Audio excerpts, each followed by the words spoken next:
Good morning and welcome to Workforce Skills with John Morris. Another Monday morning out here in Phoenix. I know every time I come on here, I'm talking about the heat and how hot it is.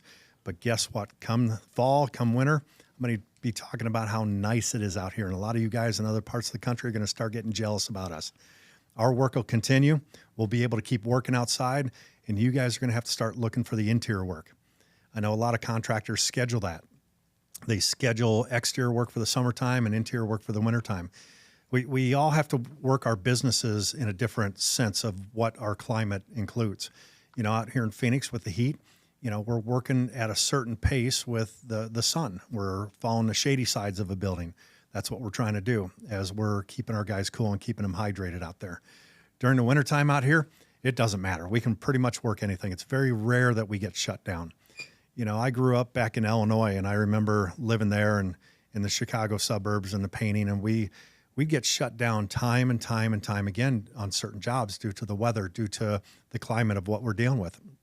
Out here, I think the worst thing we get, the heat really doesn't shut us down per se. I mean, there's been a couple times where we shut down early because of it, but we never shut down a full day because of it. The thing that shuts us down out here is the weather when it comes to our rainy season. You know, coming here in the next month and a half or so, we're going to be hitting our what they call monsoon season out here. And that's where we have to deal with the rain, deal with the situation. A lot of guys, you know, working out there, you know, well, I only want to do interior work during the summertime. Well, with us working commercial, you don't have that luxury. You don't have that option to dictate, oh, I'm only going to do this or I'm only going to do that. We take the work as it comes.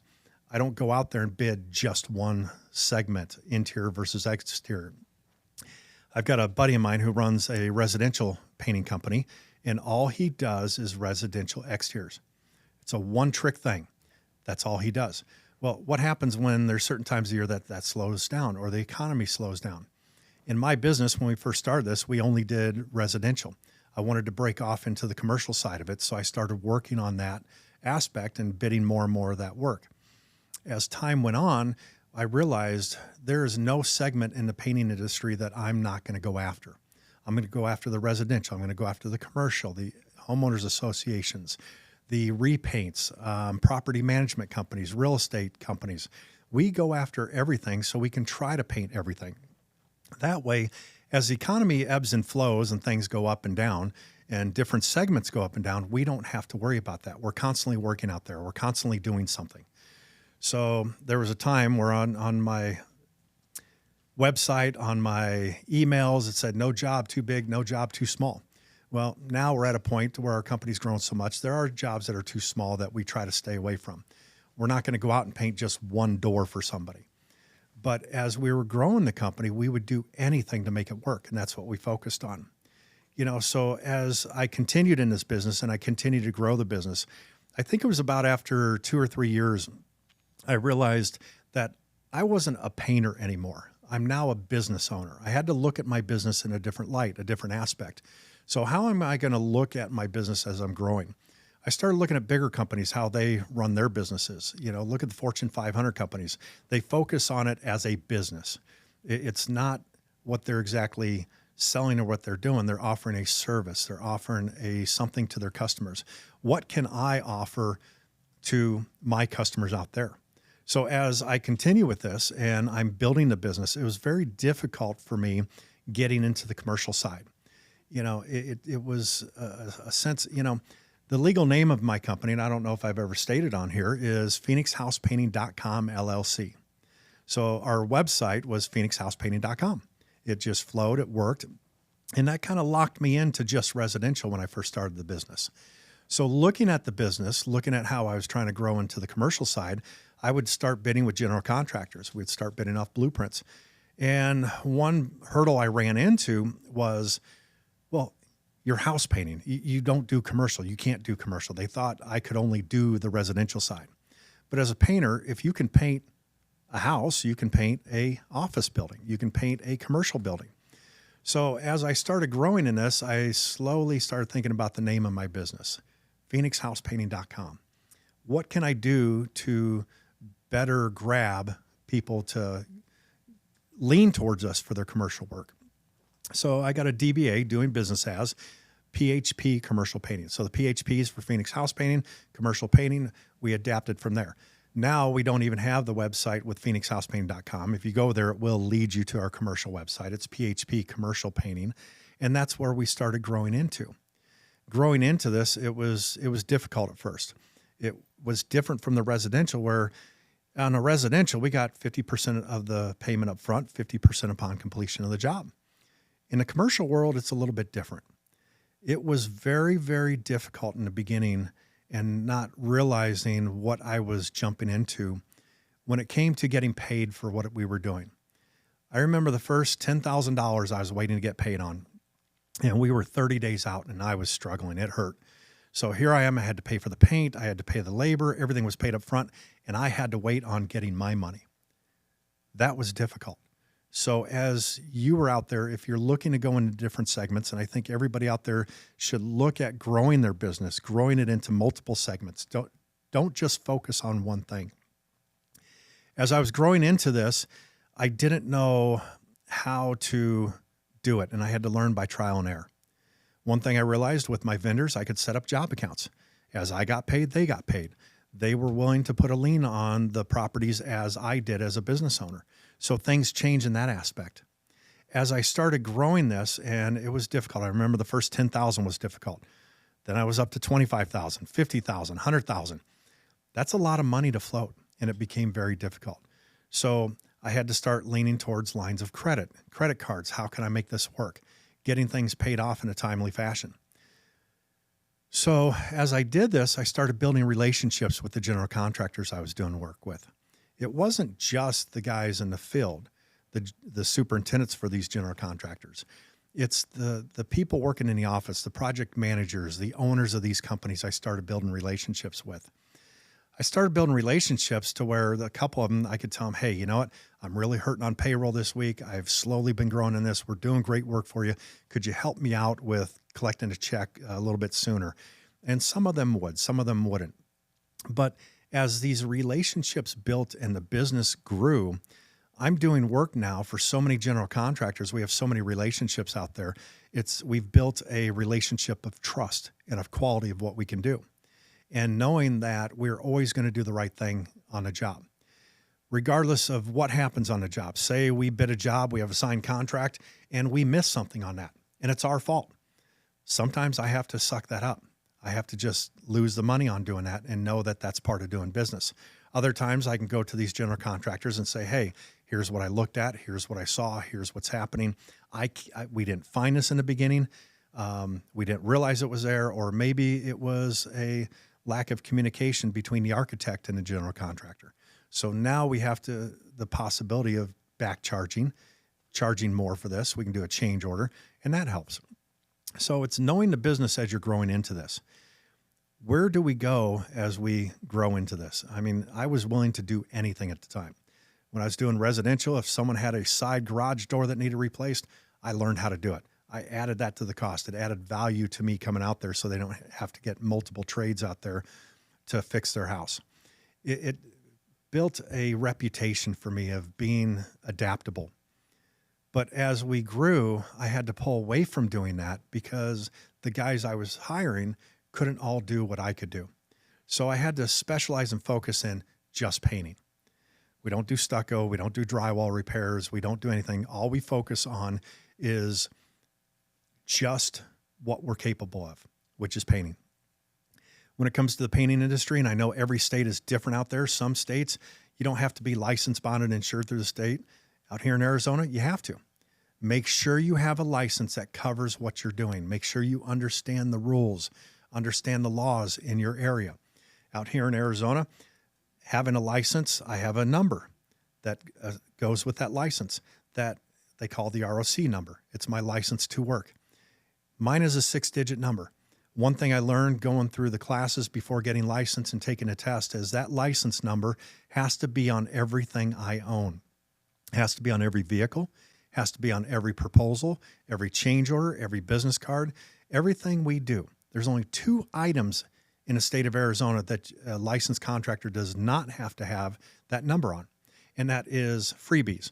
Say a coffee mug, a pin, maybe a Frisbee. You've got your advertisement on that. You don't have to have it on there.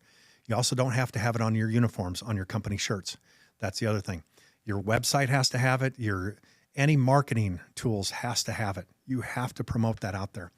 It amazes me when I'm driving around and I see company trucks out there or a truck with a logo on it and there's no license number.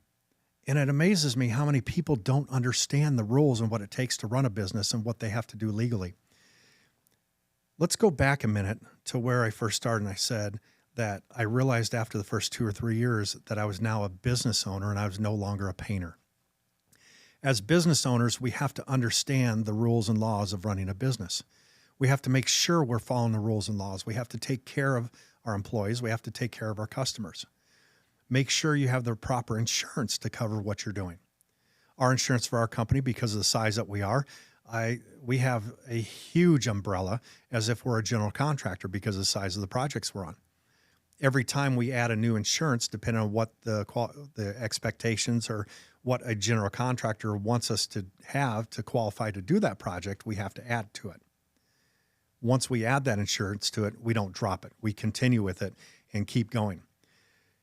You know, something that we've recently ran into is, well, let me go back about 8 years. 8 years ago, I had the Federal Labor Board come into my office. They literally shut our office down for about 2 days, going through all our books, all our paperwork, everything we needed to do. And it was all because somebody had called and complained about us, said they weren't getting paid properly or we owed them some money. This investigation, unfortunately, due to change of personnel within the Federal Labor Board, took 1.5 years. After 1.5 years, I didn't get fined a single penny. But what I did have to do is I had to pay out about $3,000 to about 80 different employees for a certain amount. And it had to do with them coming to our office to pick up their paychecks and not getting paid for their time from the job site to drive there to pick up their paychecks. So that's what we got in trouble for. So then we learned at that time, and this is back when we did paper checks, which we don't do anymore. We realized on Friday mornings, our superintendents, everybody, we planned on somebody taking the checks out to every job site. So it eliminated that issue for us. As time went on, we now do direct deposit. We've grown to a point to where we do that. And it's everybody's check is in there pretty much Thursday night before they wake up Friday morning. It's there for them in their account. Now, fast forward to now, and this was just recently, because of the size of the jobs we're on, because of what we're doing, and they couldn't tell us why they came in our office. There was 9 different reasons that they could have been called to come in our office. But because of the high-profile jobs we're on, we're at Sky Harbor Airport, we're at Deer Valley Airport, we're at TSMC Microchip Facility. We do work for the local electric company, for the gas company out here. We've done work for the nuclear plant out here. So knowing that, we had Homeland Security come in our office about 1.5 months ago. It was quite a shock. Never expected this for the life of me to happen. They came in and basically said, here's what we're looking for. We need your e-verification on every employee. They went through our records. We didn't get fined anything. We came out pretty much with flying colors. There were a couple of things that we had to change. A couple of the documents weren't signed by the employees, but they were filled out. There was a couple of things.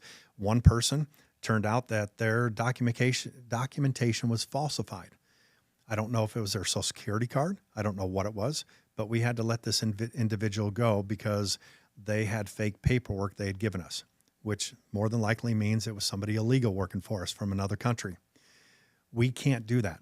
But at the same time, we take their documentation, we take their information, and we run it because we're not the qualified person to know if it's forged or not.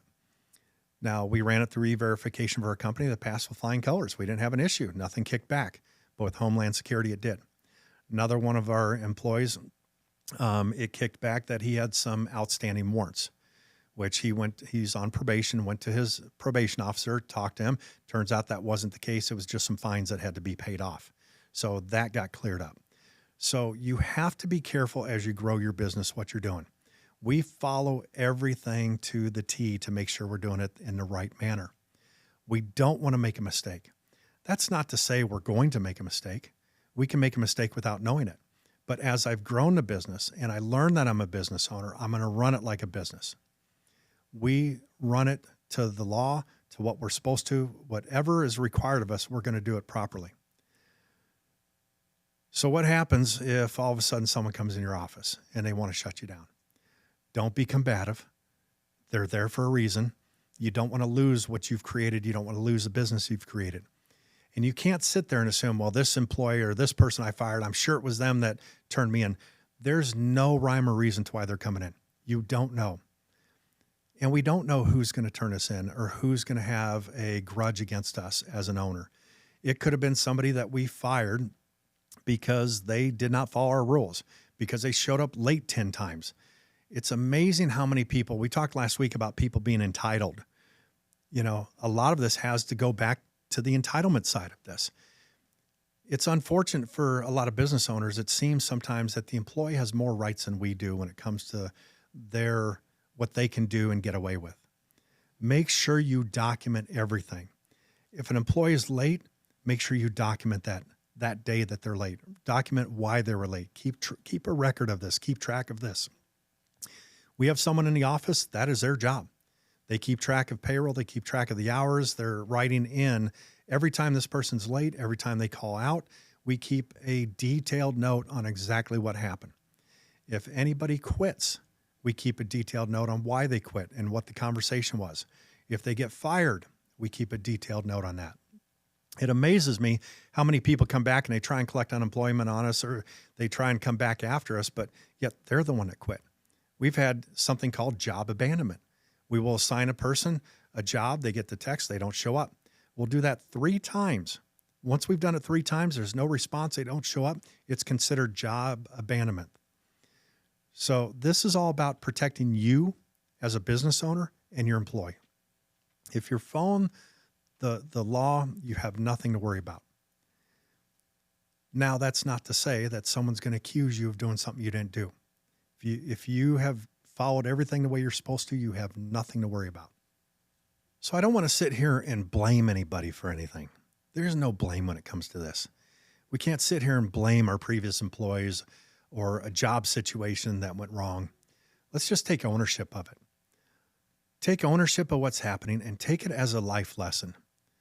I look at everything I've been through in this business, every struggle, every failure, and there's been a lot of lessons learned. You know, I don't claim to know everything, but what I want to do is I want to learn everything. I want to educate myself. I want to get better at what I do. I want to become a better business owner. I want to run it more professional. I want to run the business like a Fortune 500 company. I know we're not, but that doesn't mean we can't be that way. Let's try to do better. Let's try to run our businesses better. Let's try to run a better business that takes care of our employees better, makes the jobs more efficient. Take care of your employees from the bottom all the way to the top. You know, we have to look at the value that each person brings. What value does the helper bring versus the journeyman versus the superintendent versus the project manager versus the estimators or the office staff? I've learned in my office and with all my employees, treat everybody with respect. We can joke around and we can have a good time, but there's a fine line between joking around and having a serious conversation and being able to read the room when you walk in. As you walk into our office and you'll hear some joking going on and you'll hear the banter going back and forth, but at the same time, there's a level of respect with everybody. And we know when it's time to be serious. When someone walks in, like Homeland Security, everything changes in the office. That week is going to be serious. There's a lot of stress going on. There's a lot of people dealing with paperwork and printing stuff off and getting things ready to turn into them. You know, we can't have the joking around, and it's being able to know when to be serious and when to be able to joke around with your peers. Read the room. Know what everybody's doing. Know what everybody's dealing with at that moment. If you walk in a room and they're joking, you can jump in. If you walk in a room and they're face down, reading the blueprints, focused on writing that email, don't come off joking. Come off with knowing what they're dealing with first and knowing how to address that situation. You know, as we grow the business, we have to learn to adapt to every situation. We don't know what situation is going to arise. It's not just a job, it's an adventure. It really is.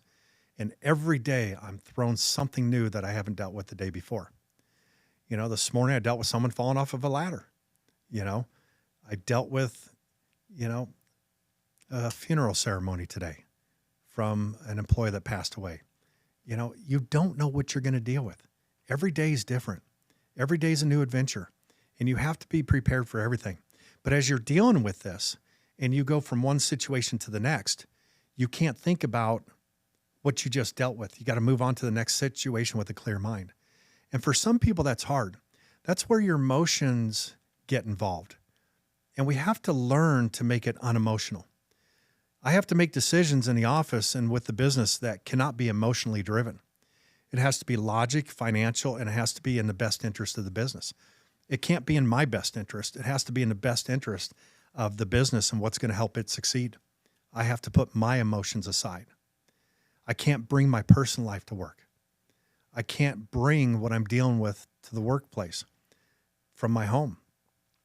I could be at home and have an argument with my wife or a disagreement with her, and I can't bring that to work and take it out on people at work. And I can't bring my work life home to my wife and take it out on her. You can't do that to your families. What you deal with at work, don't take it home and take it out on your kids, on your wife, on your spouse, or whoever's there. You can't do the same with your work, or with your personal life back to the work life. If I have a personal issue, it stays personal. It doesn't come and get involved with the work. We have to leave our emotions outside the door at both sides. Doesn't mean you can't come home and talk about it. It doesn't mean I'm going to come home and not talk about work with my wife. Although there's a lot of times I think I do that more than not. I have to learn how to, self-care in a sense. I've dealt with it all day long. I've dealt with from the second I walked in the office to the second I walk in the door at home, I'm dealing with work stuff. I don't want to take that baggage home, and I don't want to take it and start dumping on my wife about what I'm dealing with. Now, there's times where I'll talk about it and she'll give me her input and tell me what she thinks. Doesn't mean I have to agree with everything she says. She's given me her opinion, her advice. I can take it, listen to it, and evaluate it and see how I want to deal with it in the workplace. But I'm not going to ignore it. But at the same time, I'm not going to come there to the house and I'm not going to take out my situation on her. I'm not going to take my anger out on her with what I dealt with at work or my emotions. I'll share with her what I'm dealing with, or I'll choose not to and just not talk about it. But I'm not going to take it out on her. Just like your personal life, if you're struggling with home life or a situation or a marriage or your kids got in trouble at school, you can't bring that to the office. You can't bring that baggage and that emotions and that frustration to the office. It will affect your job. It will affect what you're dealing with. It'll affect your emotions at work to where you'll make a mistake.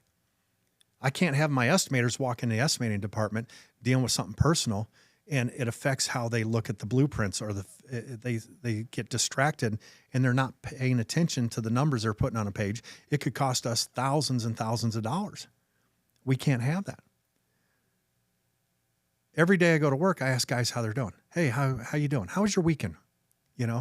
Oh man, I had a bad weekend. Well, let's talk about it. I'm going to help them get through that before they start working, because I know what they're talking about is going to it's going to affect their work and their performance. And we can't have that. You need to be at the top of your game when you come to work. I got certain workers that work for me, and I become friends on Facebook, and, I got a couple, and I'm sure a couple of you guys listening to this podcast, you're going to know who you are. So if you need to, call me when you're done listening to this. But there's a couple of guys that work for me that they throw their emotions and their baggage out there on Facebook for everybody to see. That concerns me sometimes. You're letting the world know what you're going through. You're letting the world know what you're dealing with. Keep it in a tight-knit community. Keep it amongst a tight group that can help you. You don't want the whole world seeing what you're going through. And then me seeing it over the weekend, seeing that someone's going through some BS or whatever they're dealing with, or they're up in their head emotionally and they're struggling, and please send me prayers. I'm up in my head. I'm dealing with this. I don't know what to do. I got to go to work tomorrow. Well, now I'm seeing this thinking, okay, how are they going to be at work tomorrow? What is their work performance going to be like the next day? And some of you out there are saying, well, that's their business and you shouldn't get involved with it. Well, I do, because I care about my workers and I care about what they're dealing with and what they're going through. I want to know that they're clear-headed when they're at work. I want to be able to help them get through whatever they're dealing with. We're a family. My company is a family, and we treat each other as a family. And I want them to know that we care about them. I'm going to help them through whatever they're dealing with. I want them to know that I'm invested in them. I'm invested in their life, their family, what they're dealing with. You know, we have certain guys that work for us that they're more sustained in life. They have everything in place. They've lived a longer life, or the wisdom they have is from the mistakes they've made in the past, and they've learned from it. Some of the guys that have come through our programs, our classes, they haven't lived a full life of working out there in this field, or even having a job. I've got guys 30, 35 years old working for me. I'm their very first job they've ever had. So they haven't had the life experience of dealing with this. So it's new to them. So I not only try to teach them through the classes and bring them on board, but still continue to mentor them as they continue with this. I'm going to recommend to a lot of you guys out there, find a mentor. Find somebody that can guide you and help you. You know, one thing we did in classes, we had a list that I would make the guys, it's a support list. Part of our lesson was, on that support list, you must have 10 people on your support list. So as you think about this, who's on your support list? Who do you have to call when you're struggling out there? Don't blast it out there for the whole world to see. No one needs to see your emotions, your drama, all the bullshit you're going through in life. You know, we all go through it. I go through it, but I'm not going to put it out there on Facebook for everybody to see. I've got my tight-knit group that I talk to, that I work with. And you'll find over time that list of 10 people, your support group, will change. People will drop off of it. People will leave. I've had people like that. You know, it amazes me when people are in their 50s and they had a friend that they've known for 50 years. You know, it's as time goes on, you know, people leave you. People will move on. People's lives change. Your life will change. They're going to drop you. You're going to drop them. If you have someone on that support list and the last 10 times you had a problem and you called them, they didn't answer, they didn't get back to you, I would think about changing them on your support list. So keep a tight-knit group, somebody that's going to help you get through what you're going through. As time goes on, you grow. As time goes on, you change. They change. We outgrow people. You're going to outgrow a situation. You're going to outgrow the people around you. You're going to mature at different levels. That's going to happen. Or you're going to find that people aren't on the same path as you. They don't have the same mindset as you. For me, I don't drink. I don't use drugs. I'm not going to hang around people like that.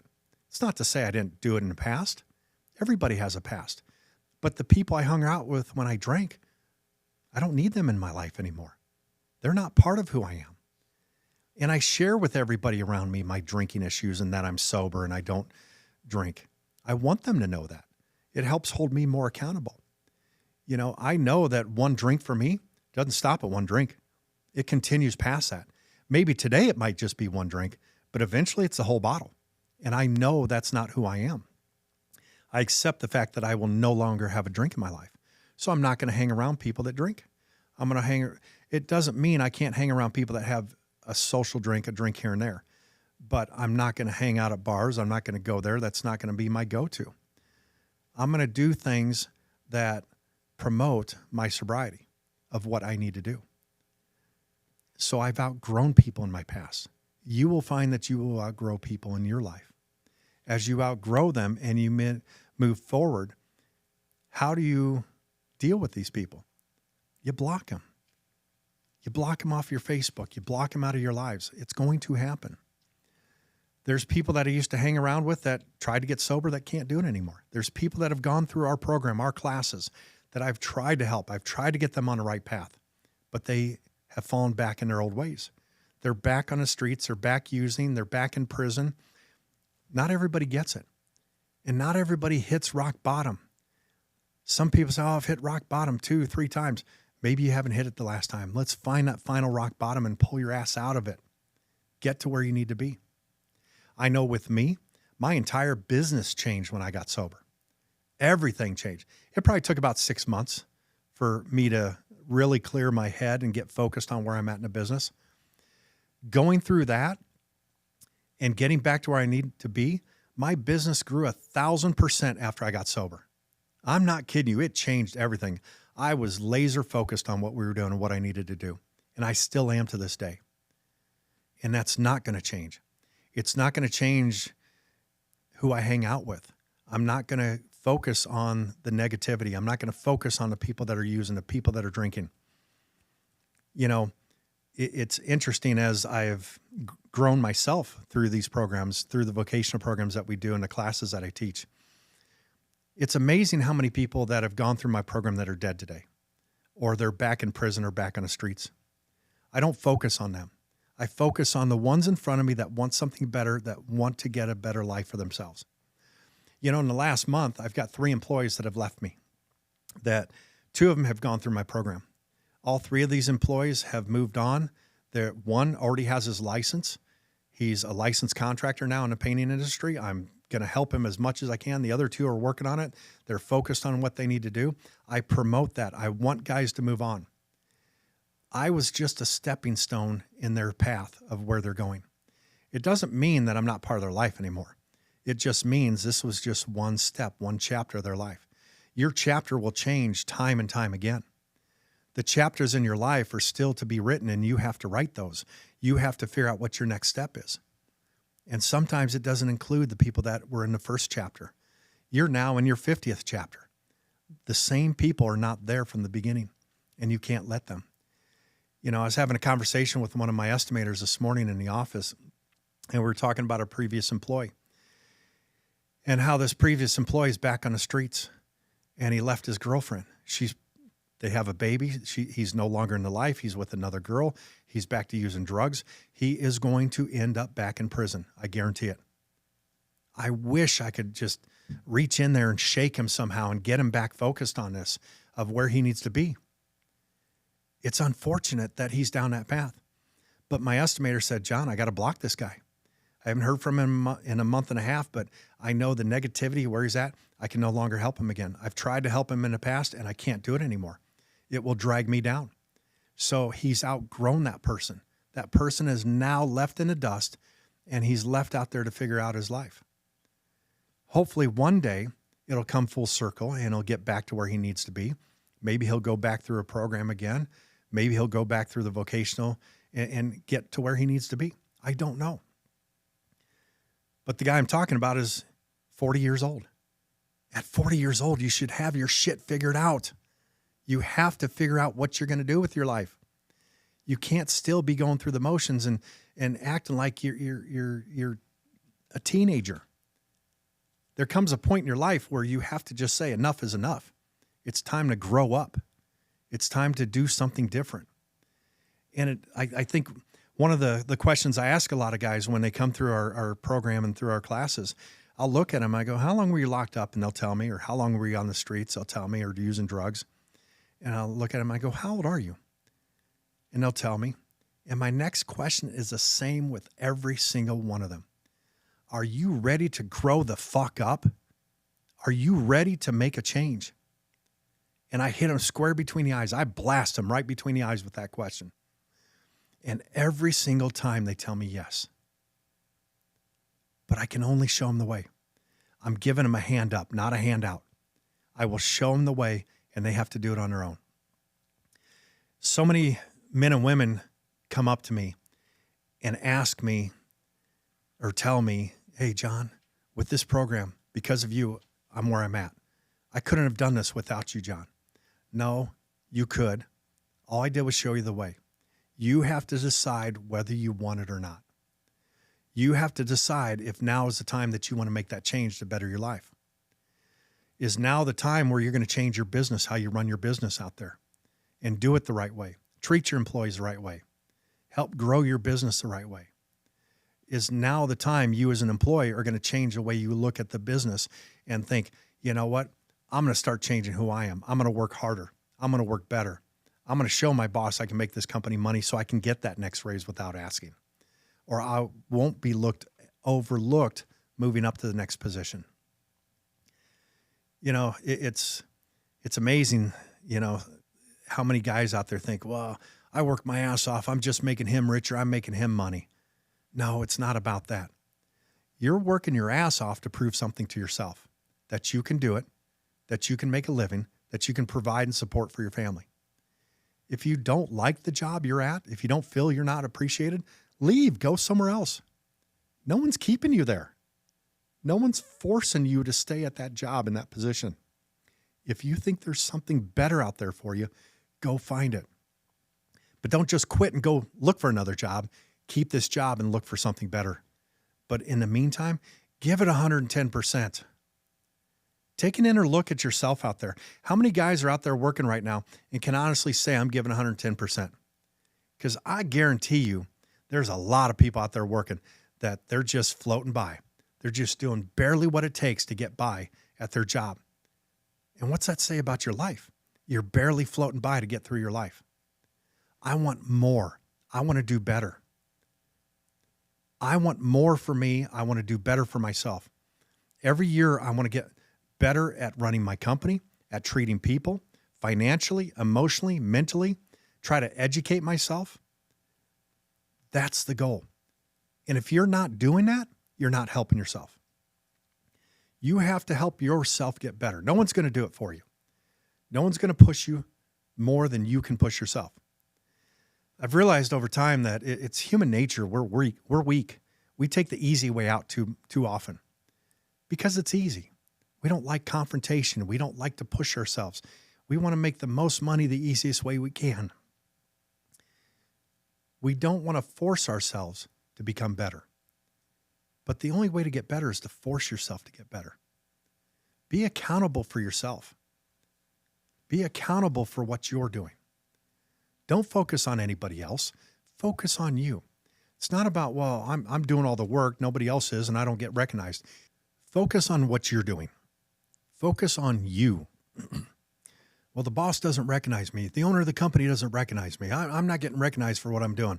I'm out working everybody. I guarantee you the guys working for me that are there every single day, that show up every day, have moved up in position. Now, not everybody's going to move up all the time. There's certain things called growth in a business that we have to look at, and I can't make everybody a superintendent. I can't make everybody an estimator. Be there at the right time. It's no different as a business owner. We can bid 100 jobs with a general contractor and not land a single one. And then that doesn't mean we quit. We keep bidding. All of a sudden we get a call. Hey, I'm looking at your numbers and yeah, we're really not happy with our painter here. And you've always been really close. We'd like to try you. That's my opportunity. I did not quit. We kept pushing and pushing and pushing. I didn't lower my cost. I didn't lower my numbers. I kept my numbers the same. We kept bidding. And all of a sudden it happens. And I know a lot of you business owners out there that are watching this and following this too. You guys know what I'm talking about. It happens. Don't quit. You keep focusing. It's too easy to become complacent. And we do it to ourselves. You got to keep pushing. You got to keep driving. You got to keep pushing forward. Quit blaming everybody else for whatever's happening out there and take responsibility for yourself. Take accountability for yourself. When we can be accountable, when we can look ourselves in a mirror and say, everything that happens today is because of me.